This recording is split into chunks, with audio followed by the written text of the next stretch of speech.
Siguiente, por favor. Entonces, el trastorno depresivo mayor no solo es una comorbilidad relevante en VIH, sino en todas las enfermedades crónicas. Todo médico de atención primaria tiene que estar entrenado en detectar el trastorno depresivo mayor, porque complica todas las enfermedades, diabetes, hipertensión, cáncer, y complica enormemente el VIH. Entonces, para Colombia y para muchos países del mundo, es la primera causa de años de vida perdidos por discapacidad.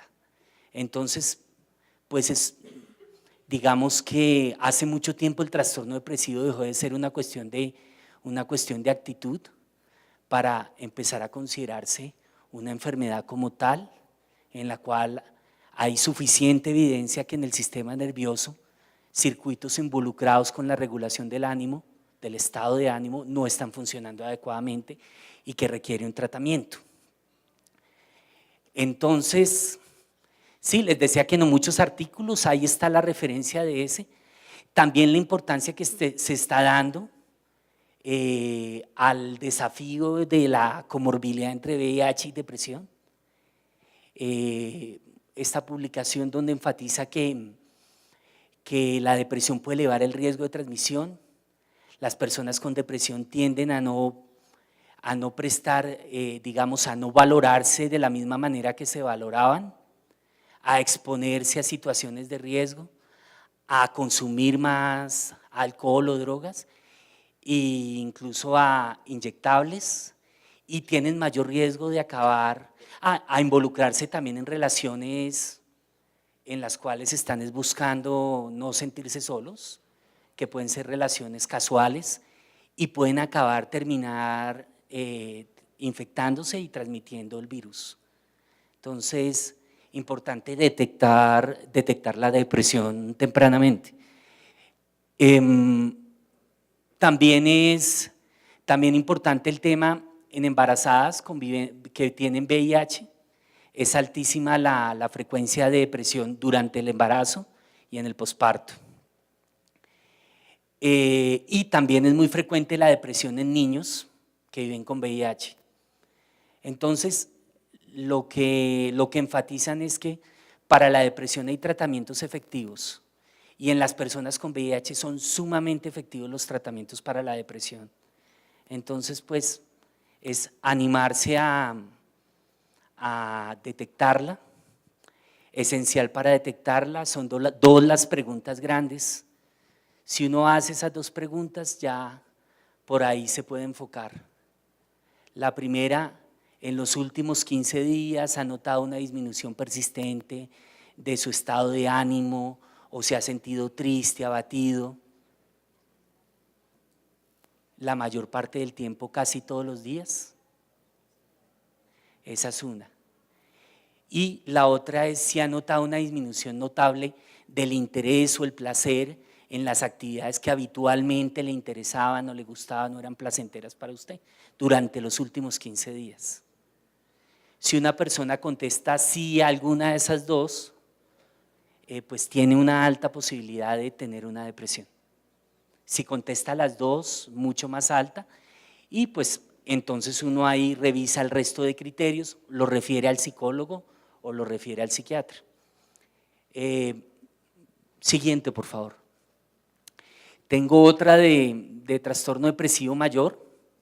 Lo que les decía hace un rato, el virus se reproduce en la microglia, es decir, causa inflamación, compromiso cognitivo, emocional, conductual. La prevalencia en personas con VIH, viviendo con VIH-Sida, es del 19 al 43%, más o menos 2 a 4 de cada 10 pacientes que ustedes tratan pueden tener depresión, y de pronto esta depresión, la persona no le va a decir a uno estoy triste, sí, no es tan fácil, ni le va a decir estoy deprimido, pero se empieza a manifestar en muchos síntomas, generalmente aparentemente cardiovasculares o digestivos, incluso genitourinarios, Y como tiene VIH empezamos a buscarle de todo y a generar altísimos costos. Porque como tiene VIH, entonces cualquier síntoma ya pensamos, tosió, tuberculosis. Sí, le salió, digamos, algo en el pene, ya de una vez pensamos en lo peor, cualquier lesión en piel, ya pensamos también en lo más grave de la piel. Y de pronto muchas veces también hay que escuchar que esta persona puede estar manifestando que no se siente cómodo, que está triste, que necesita ser escuchado.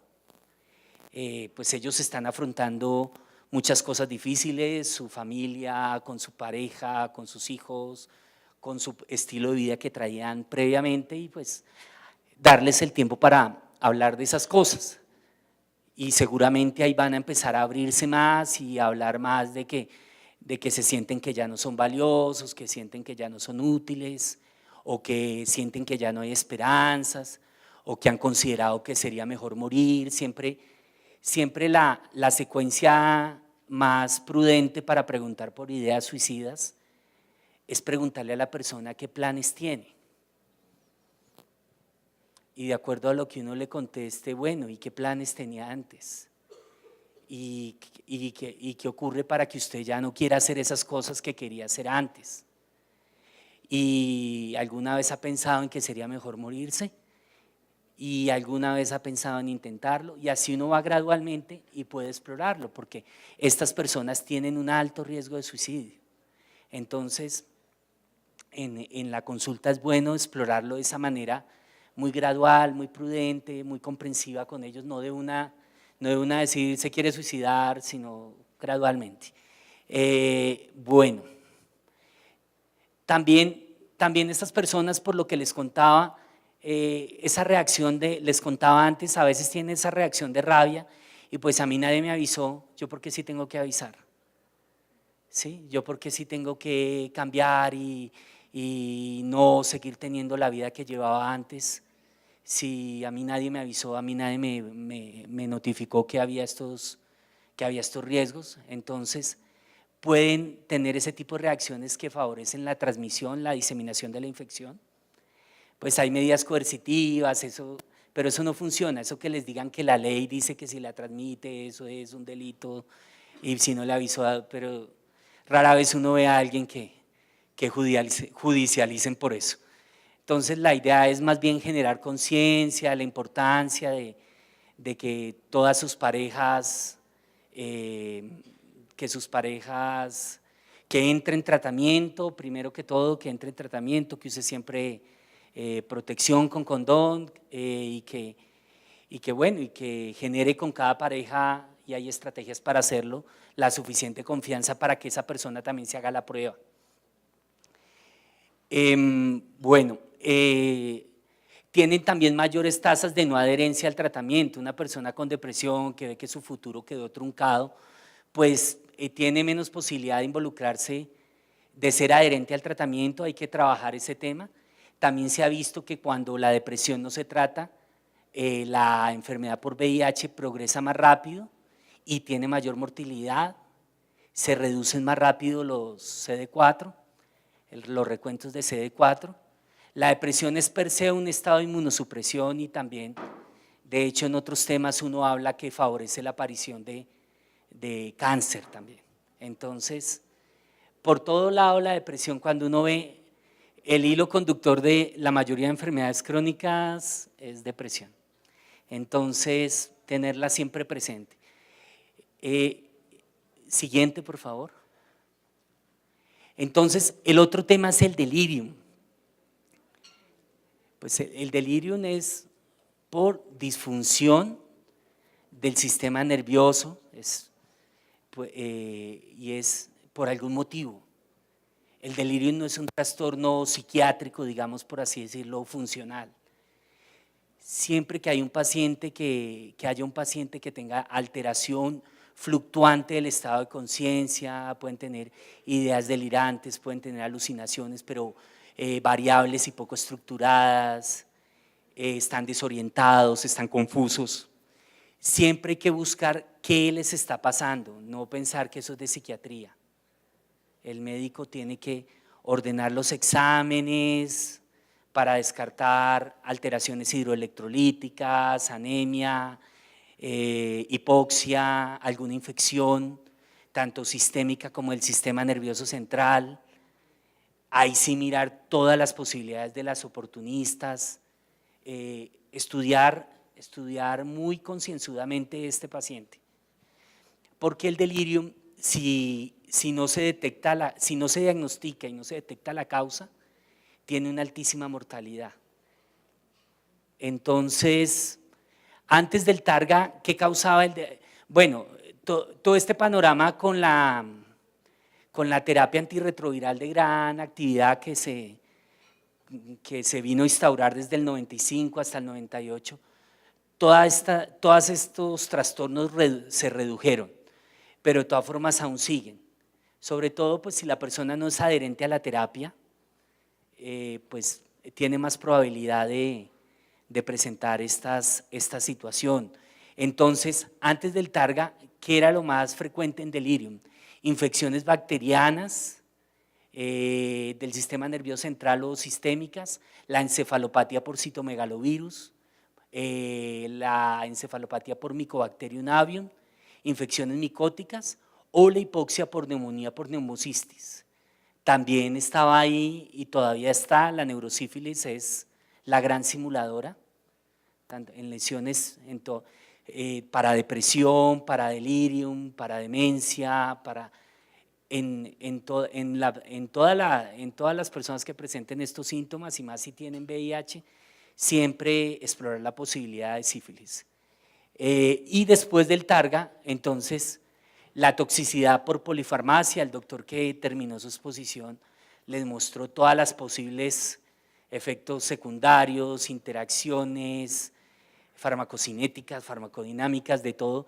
Entonces uno, menos mal ya hay por internet, al celular muy buenas aplicaciones, tener una aplicación de esas uno descargada para poderlas mirar y sobre todo cuando el paciente tiene 3 o 4 medicamentos diferentes, la posibilidad de una interacción que esté provocando algunos de los síntomas puede ser bastante significativa.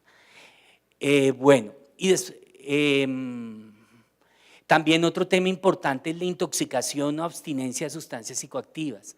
Eso es una causa frecuente de delirium que también hay que explorar. Siguiente, por favor.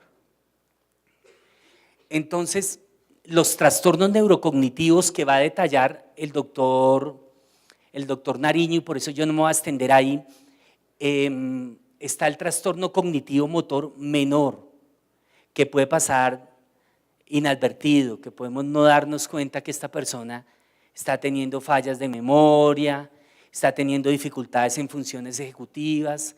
Las funciones ejecutivas se refiere a la capacidad para planear, llevar a cabo una tarea, secuenciar bien los pasos de la tarea. Son cosas que uno prácticamente hace automáticamente y ellos pueden empezar a tener dificultades en eso. Algunos que realizan labores que requieren precisamente estas funciones bien, que estén bien conservadas, empiezan a tener fallas, cometen más errores en el trabajo, en la actividad que desarrollan. Es característico que haya síntomas motores porque el patrón es subcortical, compromete los núcleos de la base, entonces puede haber temblor, puede haber movimientos anormales, tics, y puede haber alteraciones de la marcha. Entonces, fijarse cómo camina el paciente, porque es característico en esto. Está pues la encefalopatía por VIH, que es por acción directa del virus, un proceso inflamatorio en el sistema nervioso. Quería destacarles que estas dos primeras son reversibles, no hay un deterioro permanente, pero ya en la demencia sí hay muerte neuronal, en la demencia por VIH.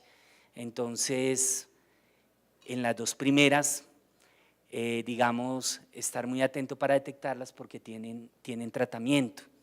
Se confirman pues con la valoración por psiquiatría, neurología y un estudio neuropsicológico. Siguiente, por favor.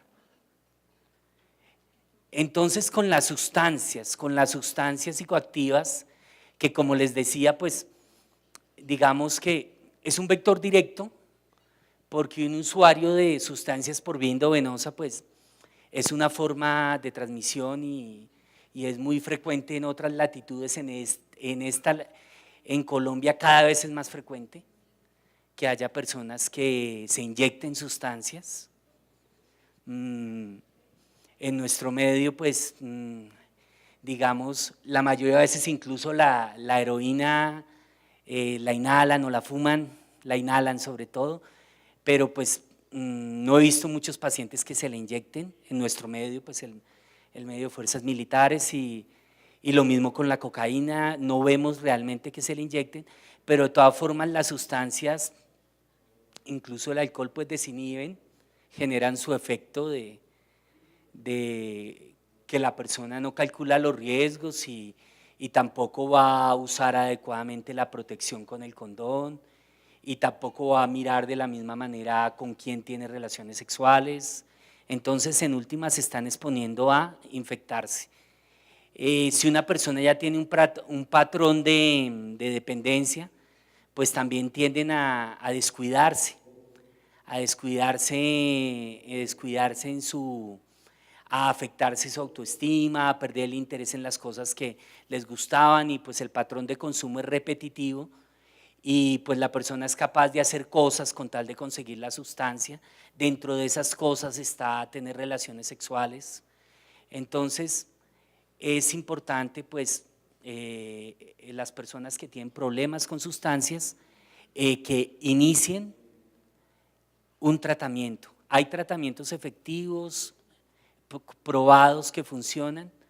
Uno tiene que partir de ver en qué momento de la motivación, de la cadena de motivación para el cambio está la persona. Porque una persona que no tiene intención de cambiar, si yo la meto en un programa intensivo, pues esos son los que se me salen del programa y me generan costos y entonces yo digo que eso no funciona, que eso la gente lo deja cuando quiere y que estamos desgastándonos. Entonces uno tiene que saber en qué momento está la persona para ver cuál es el momento ideal para engancharla en un tratamiento. Esa fase de que la persona no quiere cambiar, digamos como que no ve ningún problema, cree que controla el consumo y que lo hace cuando quiere y que lo hace de manera recreativa y que igual en su medio es aceptado. Esa fase precontemplativa, digamos uno lo único que uno tiene, lo más importante en el tema de las adicciones es procurar no juzgar. Uno no debe juzgar porque antes uno acaba reforzando ese comportamiento por puro reto que uno le genera a la persona. Mire que a usted le va a pasar esto, y a que no. Entonces no es la mejor manera. Si la persona está muy segura de que eso no le está haciendo daño, uno le puede decir, bueno, mire, algunas personas, y uno le explica las etapas del cambio, y le explica, probablemente estás en esta etapa, la intervención adecuada para esta etapa es que por lo menos hagas un cuestionario en el que coloques las ventajas de continuar consumiendo y las desventajas de continuar consumiendo, y lo revisamos en la próxima cita. Y uno no se pone a pelear con la persona, simplemente lo deja para la siguiente cita, sigue con paciente, el paciente va a venir y poco a poco de pronto uno lo va moviendo de esa etapa precontemplativa a la fase contemplativa, es decir, trae la tarea que no es muy difícil de hacer y encuentra, uy, sí he visto desventajas de consumir, pero es que me gusta mucho, pero es que mis amigos lo hacen, pero es que así socializo. Bueno, la razón es que la persona le diga a uno y uno empieza a trabajar con eso para ir logrando que la persona, no uno, vaya descubriendo que son mayores las ventajas de dejar de hacerlo que continuar haciéndolo. Luego viene una fase que es la preparación para cambiar. La persona ya quiere cambiar y busca tratamiento. Ese es el que viene, ven, tengo un problema y quiero tratamiento, y entonces ahí uno tiene que también enfatizar, bueno, ventajas de cambiar, desventajas, intentos previos de cambiar. Muchos ya han intentado Sí, de hecho los fumadores le dicen a uno mucho, yo he dejado de fumar muchas veces, sí, y es cierto, lo han dejado de fumar una semana, 2 semanas, un mes, 2 meses, y vuelven y fuman, pero de esas experiencias previas de intentar dejar de fumar se pueden extraer aprendizajes que sirven para el siguiente intento. Lo mismo pasa con todas las sustancias, de bueno, ¿qué lo llevó a recaer? Y tratar de evitar eso en la siguiente ocasión. Está entonces ya la acción, entonces ya la persona está decidida a un tratamiento, y cuando una persona está ya decidida al tratamiento, lo que hay que hacer es ayudarle a planear bien ese tratamiento, anticipar cuáles son las dificultades que va a tener en ese tratamiento, cómo las va a manejar y ponerse metas a corto plazo en ese tratamiento y ir viendo los beneficios que le va dando el tratamiento y hacerle un seguimiento muy estrecho. La mayoría de veces uno no necesita hospitalizarlo, uno no necesita internarlo ni someterlo a esas comunidades terapéuticas donde pues los confrontan y en la práctica los terminan agrediendo y humillando. Entonces, eso lo puede hacer uno con solo, ¿sí?, de estar ahí de manera empática, comprendiendo al otro, no juzgándolo y permitiéndole que vaya viendo alternativas y que se vaya alentando con sus resultados a continuar en el cambio. Y bueno, y cuando la persona ya, digamos, mantiene ese estado de no consumir, entonces pues el trabajo es evitar que recaiga, hacer seguimiento, evitar que recaiga. Muchos pacientes, si uno hace esta tarea bien con ellos, van a mejorar. Los pacientes, con el solo hecho de que uno como profesional de salud le diga, mire, la manera como usted está tomando o el consumo de cigarrillo está afectando su salud, hay opciones para que considere dejar de hacerlo. Un 10% ya con solo esa afirmación que uno haga de una manera tranquila, de una manera empática, de una manera amable, sin juzgarlos, un 10% dejan de hacerlo. Entonces vale la pena hacerlo. Hay intervenciones que tienen efectividad menos del 10% y las hacemos. Esta tiene el 10% y no demoramos 2-3 minutos diciéndole a la persona, recolectando siempre la historia, si fuma, si consume alcohol y si consume otras sustancias, y recomendándole no continuar haciéndolo. Siguiente, por favor. Entonces, en cuanto al manejo psicoterapéutico, muchas veces pues no tenemos el psicólogo ahí a la mano, y bueno, y los médicos no solo estamos para la parte física, o sea, de hecho todos los profesionales de la salud, digamos, podemos hacer una intervención inicial y de hecho el entrenamiento para asesoría pre y post no es solo para psicólogos, lo hacen todos los otros profesionales de la salud. Entonces es importante que uno no diga, no, eso necesariamente es del psicólogo, porque a veces no está disponible, y de todas formas el que tiene la relación terapéutica con la persona es el médico que está cuidado y es la persona más indicada que dé el apoyo inicial en estos casos, por así decirlo, los primeros auxilios. Entonces, el propósito no es muy complicado, es aliviar el sufrimiento, contribuir a mejorar la calidad de vida, brindar información y orientación en un ambiente cálido, de una manera clara y empática. Se busca es comunicar los resultados de forma clara, precisa, asertiva, escuchar al paciente. Aprovechen cuando el paciente empiece a hablar y no lo interrumpan.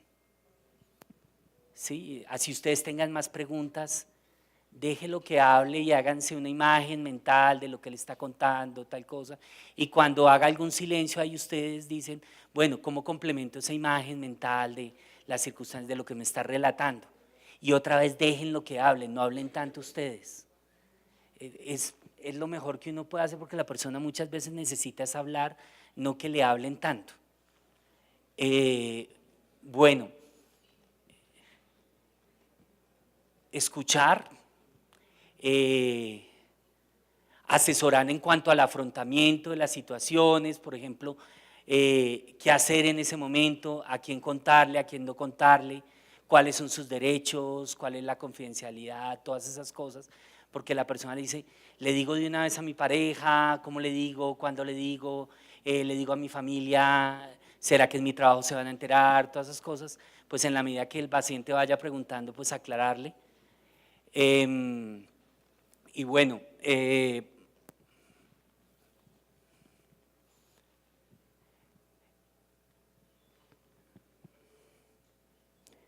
romper con estereotipos, con falsas creencias, recordar, esto es súper importante enfatizarlo, que la terapia antirretroviral, la targa es de alta efectividad y puede alcanzar incluso cargas virales indetectables si hay una buena adherencia al tratamiento y la persona puede llevar una vida normal y la persona lo único que tiene que hacer es pues, llevar una vida saludable, aprender a llevar una vida saludable y adherirse adecuadamente al tratamiento y se convierte solamente en una enfermedad crónica que todavía no podemos curar, pero que sí tenemos tratamiento efectivo para controlarla. Siguiente, por favor. Entonces, ¿cuándo sí derivar al psicólogo o al psiquiatra? Si uno detecta que ya hay un cuadro clínico de depresión, de ansiedad que es más allá de un trastorno de adaptación, que la persona no se puede quedar quieta, que la persona no está durmiendo, que la persona verbaliza ideas de muerte, ideas de suicidio, que la persona pues tiene en caso tal ideas delirantes o alucinaciones, pues es mejor ahí sí derivarlo al psicólogo y al psiquiatra. Siguiente, por favor. Entonces, en cuanto al manejo psicofarmacológico, súper complejo, porque por un lado los antirretrovirales tienen muchos efectos secundarios como en el sistema nervioso central, como insomnio, como ansiedad, como depresión, como alucinaciones, por un lado solamente. Tienen también muchísimas interacciones, se metabolizan muchos por los citocromos en el hígado y pues tienen muchas interacciones con los psicofármacos. Bueno, también aparte de los antirretrovirales, esos pacientes pueden estar recibiendo también otro tipo de antimicrobianos para tratar otras cosas como profilaxis o tratamiento de infecciones oportunistas y todo eso va sumando más interacciones entre más medicamentos estemos usando. Entonces la idea en general es, pues no le añadamos de primera un medicamento adicional, o sea, si no estamos seguros que eso sea una depresión mayor, sino que puede ser solo un trastorno de adaptación o un trastorno de y que no es un trastorno de ansiedad grave, sino un trastorno de adaptación también ansioso, pues todavía no iniciemos el medicamento porque es poner un medicamento más con todos los otros que ya tiene el paciente. Entonces, confirmar primero el diagnóstico, ajustar el tratamiento a las necesidades del paciente. Si el paciente pues tiene insomnio, pues procurarle dar un medicamento que como efecto secundario produzca sueño y se lo da uno en la noche. Algunos antidepresivos tienen ese efecto. Si el paciente está muy letárgico, muy inactivo, pues procurarle darle un medicamento que lo active, que lo ponga más alerta. Buscar, por ejemplo, evitar, por ejemplo, medicamentos que pueden producir diarrea en pacientes que tienen con su VIH diarrea crónica.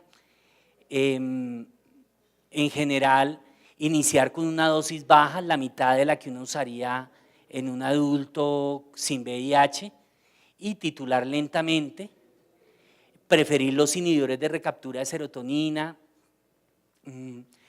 Los que menos interacciones farmacológicas tienen es la sertralina y el escitalopram. La sertralina está en nuestro acuerdo, en nuestro plan de tratamiento, en nuestro acuerdo de medicamentos. De todas formas, evitar estos medicamentos en pacientes con diarrea crónica.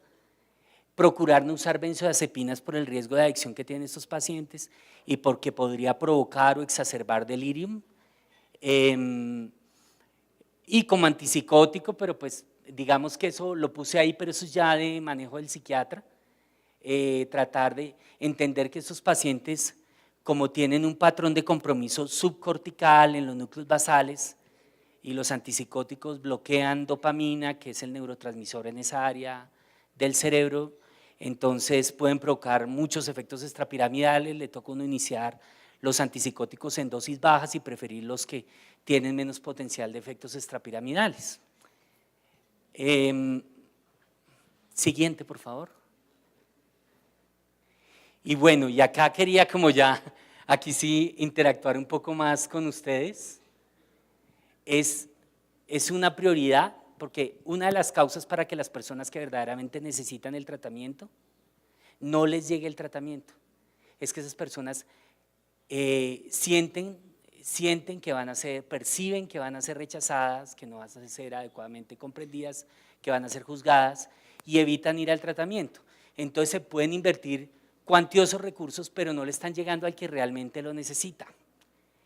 Y para eso, ¿qué tenemos que hacer? Dejar de estigmatizar a las personas que pueden tener alguna característica diferente y que no por eso, pues, digamos, le podemos dar una connotación desfavorable.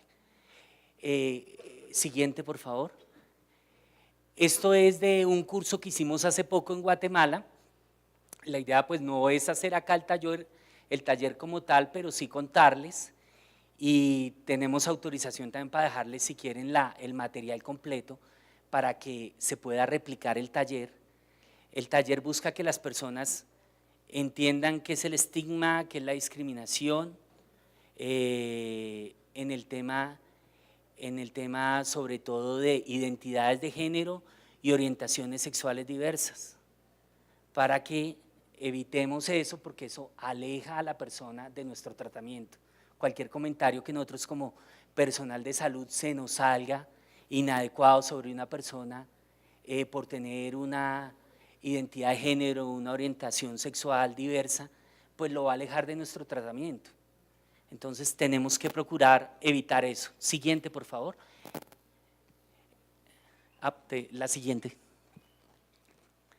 Entonces, pues, importantísimo, aquí, por ejemplo, se le pide que con el de al lado, si quieren háganlo, pues tampoco les va a pedir que lo hagan, tú no tienes nadie al lado, pero la idea es uno preguntarle varias cosas al otro de cómo es, de qué le gusta, qué le interesa, qué le disgusta, de dónde es, dónde vive. Y pues una persona tiene, yo creo que más de 1000, 2000, 3000 características diferentes de todos los demás. ¿Sí? Todos somos completamente diferentes unos de otros, ¿sí? Y pues no nos hace ni más ni menos, o sea, simplemente qué bueno que somos diferentes porque nos complementamos y entonces, ¿por qué fijarse? No, que porque esta persona tiene una orientación sexual diferente.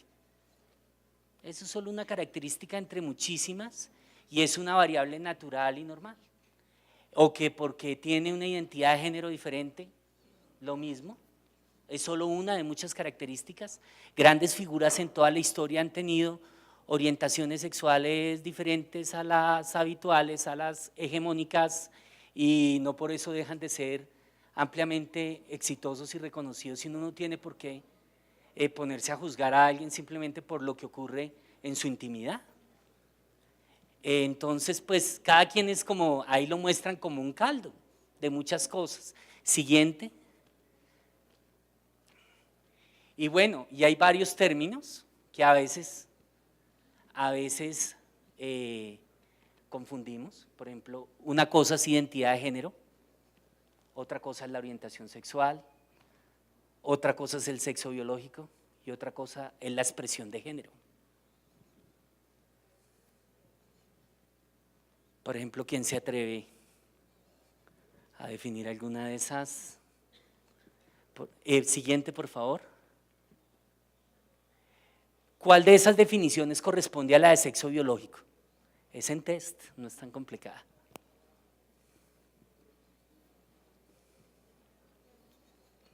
¿Se alcanza a leer bien? Qué pena. ¿Sí? Yo no, ni con gafas. Bueno, es el término médico utilizado para referirse a las características cromosómicas, hormonales y anatómicas que se utilizan para clasificar a un individuo como femenino, masculino o intersexual, o es una atracción duradera, emocional, romántica o sexual, principalmente o exclusivamente a personas de un género en particular, o es la experiencia interna e individual de una persona profundamente sentida de género que puede o no corresponder con el sexo asignado, o es la exhibición externa de su propio género a través de una combinación de apariencia, disposición, comportamiento social y otros factores. La A, ¿cierto? Bueno, bien, bien, bien. Siguiente. Entonces sí, eso es. Pero incluso en esto que uno diría, no, esto es netamente biológico, ¿sí? Pero incluso dentro de lo netamente biológico hay personas en quienes desde el nacimiento no podemos adscribir a masculino o femenino, porque tienen genitales ambiguos, por una alteración cromosómica, una alteración hormonal, una alteración anatómica, y no los podemos adscribir, no lo podemos adscribir directamente a masculino o femenino, o sea, no es dicotómico de blanco o negro, ¿no? Los estados intersexuales existen y bueno, entonces no es algo así como tan absoluto, ni siquiera esto que creíamos que era biología. Siguiente. Entonces, bueno, volvamos a la 2 atrás, por favor. ¿Cuál de esas definiciones sería la identidad de género?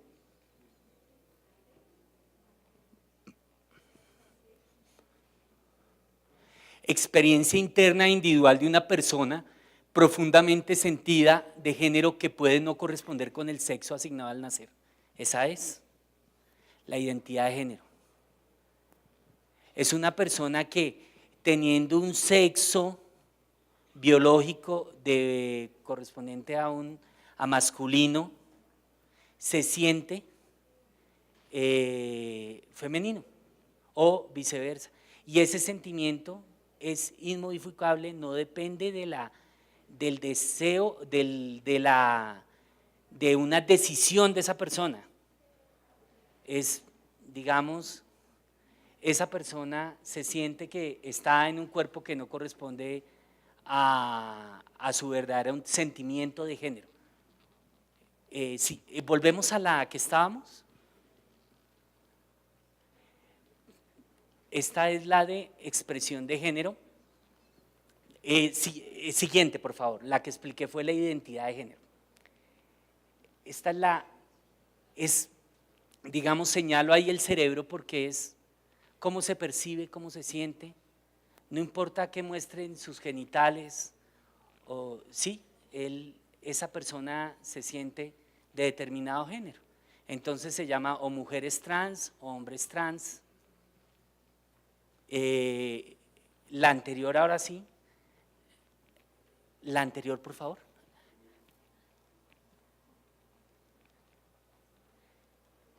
La anterior. La expresión, no, la siguiente. Siguiente. La expresión entonces es, digamos, si una persona, ¿cómo exhibe externamente su propio género? A través de la apariencia, disposición, el comportamiento de otros factores. Digamos, hay unas personas más varoniles, más macho, y hay otras más femeninas, feminiles, y no por eso dice algo más allá de eso mismo. Es decir, no una persona varonil entonces es heterosexual, o una persona muy femenil, un hombre muy femenil es homosexual, no necesariamente es así. Y ese es el punto con este. La siguiente, por favor. Y la otra.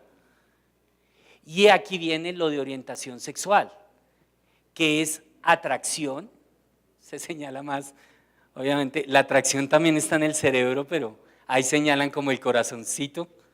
Realmente nuestro corazoncito es la amígdala y el sistema límbico, pero tradicionalmente lo ubicamos ahí abajo.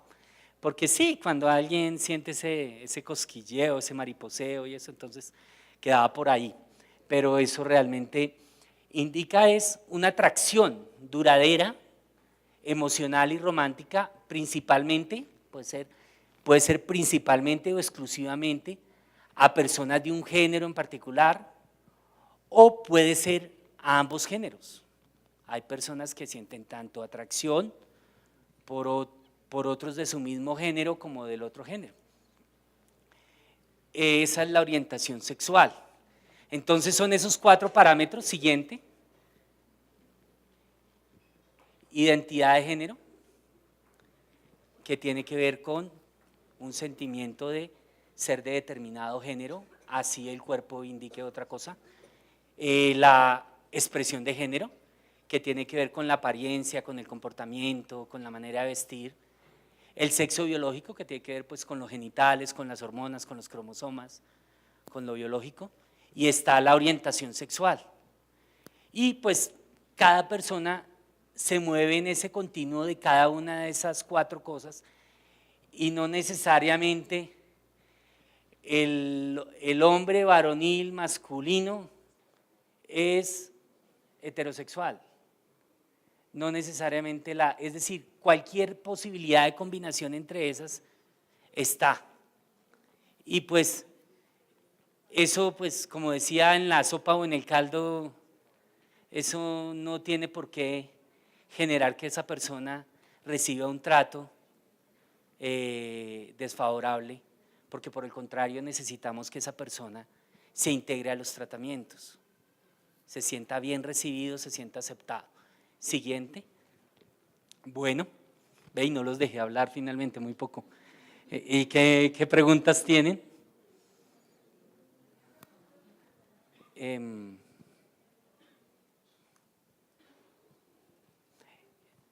¿Qué opinan de esto? Si es todo un continuo, habrá cosas que uno dice, no, eso el que es afeminado, bueno, o abiertamente hablando, pues digamos que cuando uno lo vive en una persona cercana, en un familiar, en un propio hijo o algo, en consulta a veces me pasa, las creencias son muy radicales, incluso cuando llegan por intento de suicidio, porque esto ha provocado suicidios.